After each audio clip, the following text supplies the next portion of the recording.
November 15th, 2021. I really want to start romanticizing my life, so this is me doing that. Work was pretty normal. I went to first and second grade to help out, ate lunch, and looked over recess.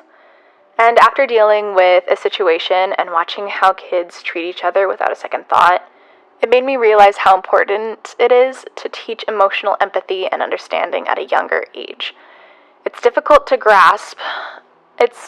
I guess it's difficult for many kids to grasp this concept when they don't have the emotional maturity to really understand empathy.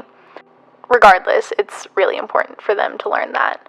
Once work was finished, I had some retail therapy. I went and bought a bunch of journaling supplies. Then that night I had to be back at work at 5 for science night.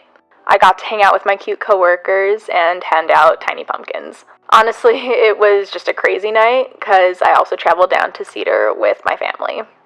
November 16th, 2021. Today I felt like that cliche boss bitch that every girl on Pinterest wants to be. My parents and I are trying to get a new rental built, and I went to a few meetings with them.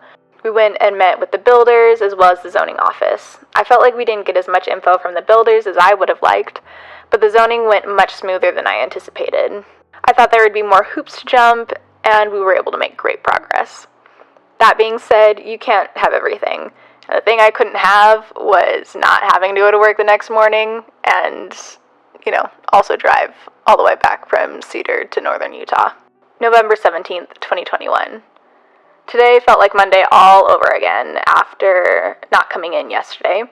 I also had a hard lesson in deciding when you should keep things lighthearted and surface level versus telling things how they are. With the kids that I work with, I'm pretty good at talking through their problems and frustrations and finding a solution, but a lot of these problems appear self-inflicted. Like they're purposefully finding reasons to be mad so they can get out of doing things they don't want to do. After that came a really hard conversation that there are other people who have thoughts and feelings outside of them, and that we often have to do things that we don't enjoy, and that's how life is. That conversation usually doesn't resonate or bode well, reaction-wise, and I'm going to have to spend some time adjusting my delivery. November 19th, 2021.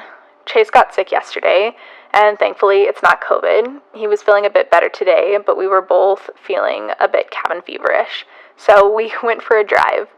We went up the canyon where we took our engagement pictures and wedding photos. It was such a romantic drive with the fog and rain and the folklore Taylor Swift playlist that we were listening to. 10 out of 10 recommend.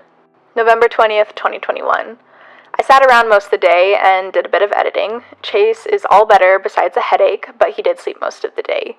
We were meant to go see his twin nieces today, but couldn't with him getting over being sick. And if we didn't go do that, we were supposed to hang out with my friend group from high school and do Friendsgiving. Obviously, neither of those things got done, and I wish I could have somehow gone to both, but it was also nice just to stay home and relax. When Chase woke up around 6 p.m., he was feeling good enough to walk around downtown Salt Lake with me and take pictures. I know he really loves me, since it definitely isn't his thing. I feel pretty bad about it because the pictures did not turn out the way that I wanted, and I felt pretty insecure about my appearance. As most of us are, I'm pretty critical about my appearance, and because of that makes me biased. So instead of scanning through all the pictures and being self-critical and negative, I had him pick out his favorite picture from the night. It made me feel pretty and grateful, knowing I'm lucky enough to have someone who looks at me with a loving eye instead of a critical one.